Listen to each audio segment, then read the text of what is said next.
Coucou, bonjour, aujourd'hui, pour la dernière vidéo de Geol Curiosity, j'ai décidé de parler de trucs français.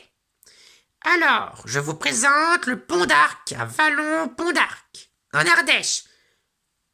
Alors, je pense qu'il s'agit d'un pont ou d'un arc. Effectivement, le pont d'Arc est une arche naturelle qui peut être considérée comme un pont puisqu'elle rejoint les deux rives de la rivière Ardèche. Elle mesure 59 mètres de long et 5,44 mètres de large.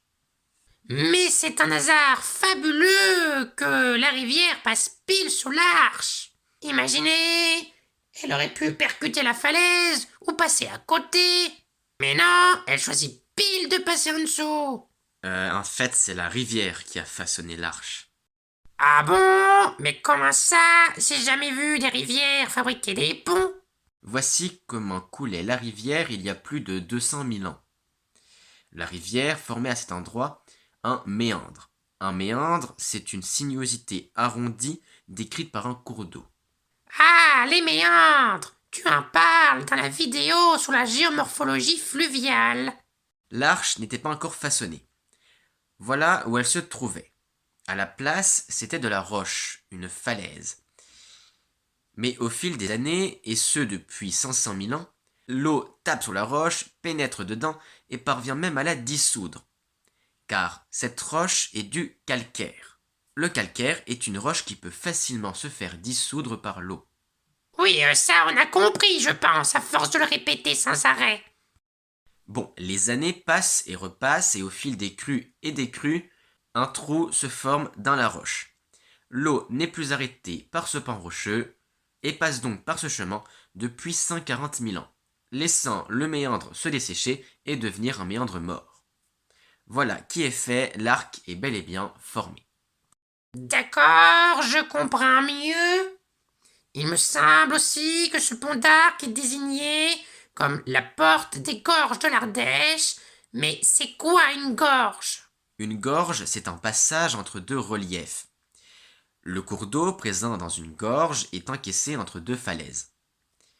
C'est synonyme de canyon.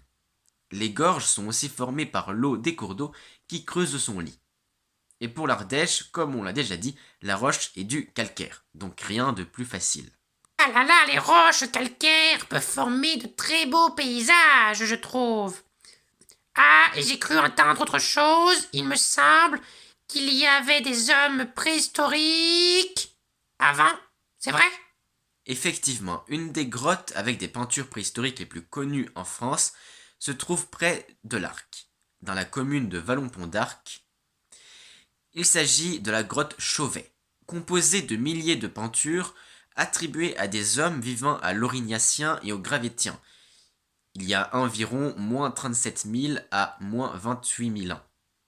Découverte en 1994, une réplique est ouverte au public depuis 2015 pour ne pas détruire l'original. Super, super, j'ai plus rien à dire. Un petit résumé et c'est fini. Donc, la région de Vallon-Pont d'Arc est très touristique. Tout d'abord grâce à son pont d'Arc, une arche naturelle creusée par la rivière Ardèche dans une roche calcaire. Mais aussi grâce aux gorges de l'Ardèche, là aussi creusées par la rivière dans une roche calcaire. Et enfin, grâce aux peintures rupestres de la grotte Chauvet. À l'année prochaine pour retrouver ce format, à moins que vous voulez le voir plus souvent. Écrivez des commentaires si c'est le cas. Mais en attendant, aimez la vidéo, partagez-la et abonnez-vous, abonnez-vous, abonnez-vous.